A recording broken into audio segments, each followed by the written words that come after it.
So anyway, just backing up to Gary McKinnon, so I think we can class him in the case of providing evidence that there's something in Earth orbit, there's something in space that's going on that's not supposed to be there. This man, who sadly passed away a little over about a year and a half ago, Jeff Challenger, I had the pleasure to meet Jeff a couple of times, and we really liked each other. And then he died, and I was just absolutely shocked and saddened by it. But his website is still up. It's projectprove.com.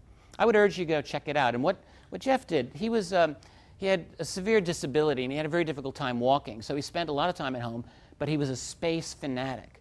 And he spent all of his time downloading NASA footage, and then footage also from European space missions, Russian and at the end Chinese video. And it's all on his site of these really strange, inexplicable things going on in Earth orbit. So I think at the very least what you could say is that Jeff has gathered together a very strong bit of evidence that there are things happening in Earth orbit that are not, again, not supposed to be happening. So, I mean, whether those are made by us or not by us, what you can say is that these anomalies in Earth orbit would be sufficient evidence to motivate a secret space program, right? So either we made them, which would prove we have a secret space program, or if we didn't make them, that would be strong evidence that we would want to have a secret space program to investigate it. So any disclosure will have to deal with that. Has the covert world evolved into what I'm now calling, in my new book, a breakaway civilization? It's a real question to ask. I mean, look, throughout most of human history, we've had different civilizations existing at the same time. Go back 500 years, Europe and China, living with very, very different presuppositions about the way the world is, levels of technology, right? Even the old Cold War, the Western scientific community and the Soviet Eastern scientific community did not always share their data. Heck, the Soviets believed in the BS of Trofim Lysenko, if you know the history of biology, right up into the 1960s, a load of crap. So, in other words, there's a history of a lack of unity in our own, scientific institutions globally. So think about what the secret world could do with basically an infinite amount of money to play with, total secrecy and security to research what they want. And let's say with this little alien artifact, they have a couple of good eureka moments.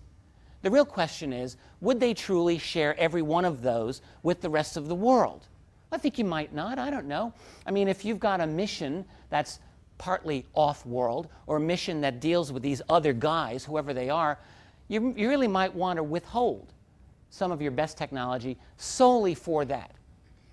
When the United States bombed Libya in 1986, they didn't use the stealth fighter, even though it was operational at the time. They used a bunch of F-111s. Why? Well, because the stealth fighter was considered too important to risk, even on a mission like that, to expose it.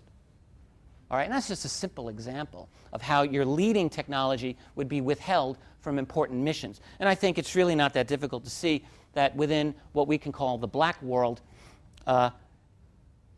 what happens with science is it goes exponentially. So one breakthrough leads to another, leads to another, leads to another. And I can personally just easily see a situation where such amount of breakthroughs become cumulative to the extent that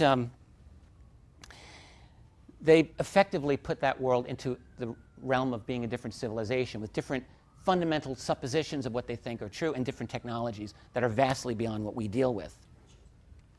I have 10 minutes. I'm about 30, 40% through. So that's typical for me. So let's just blow through this. That's okay. So then the fourth section is, well, who are these aliens? What are they up to? What's up with the aliens? Here's a few things we can know about them. If you want to believe in abduction research, which why not? They're telepathic. They can get into your head. They can control your emotions. They can manage your memory. They have mastery over space-time. I mean, keep in mind that our understanding of space-time is not objective. It's based on our brains. Okay? Space and time are a fabric. You know all this. They've figured it out somehow.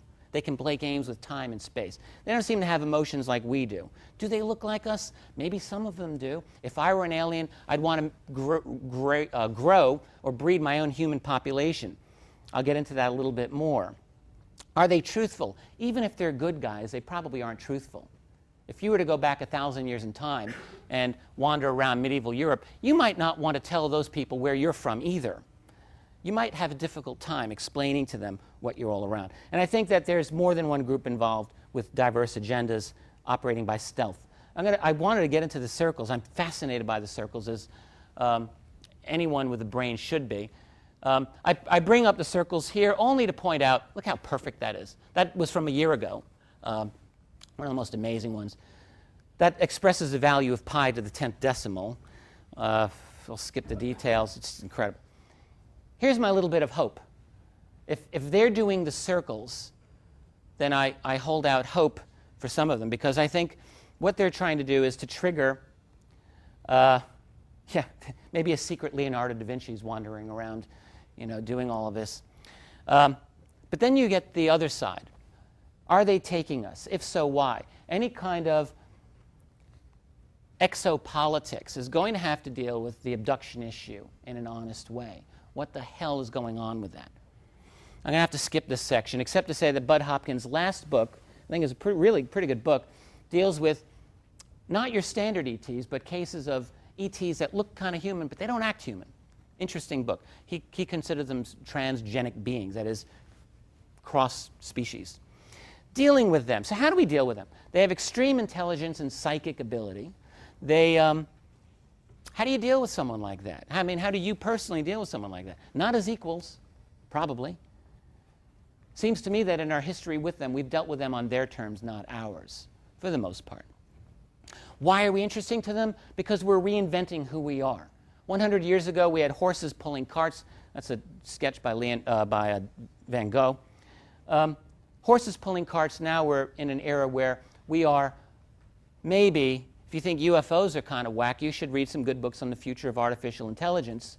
And that's pretty far out, where many AI experts are very, very matter of fact about the likelihood that in less than 20 years your computer will be talking to you, telling you it's a conscious, sentient being, and you'll probably accept those claims because it sure is going to seem like it, except it'll also be able to do a quadrillion number of calculations per second and pull any bit of data off the internet like that. So it'll be like you or me, but on a really good day, nonstop. Are they going to say, oh, humanity, yeah, let's get that. Or, do a Matrix or a Terminator, let's hope not. Who knows? Read up, you get into this. There's some fascinating issues going on. Quantum computing, I don't even know what that is, to be honest with you, except that that's going to be as revolutionary as, or more than, say, the Gutenberg printing press. The one caveat, so in other words, within 20 years, we're going to be like a completely different species, very, very possibly, unless we fall off our little tightrope, because we're perched very high and we can fall. And if we fall, that is if we have an infrastructure meltdown, then maybe all bets are off. Unless, of course, the guys organizing the Club of Rome, the Bilderbergs, have got their plan to save the top 1 million people. I wouldn't rule that out in the least.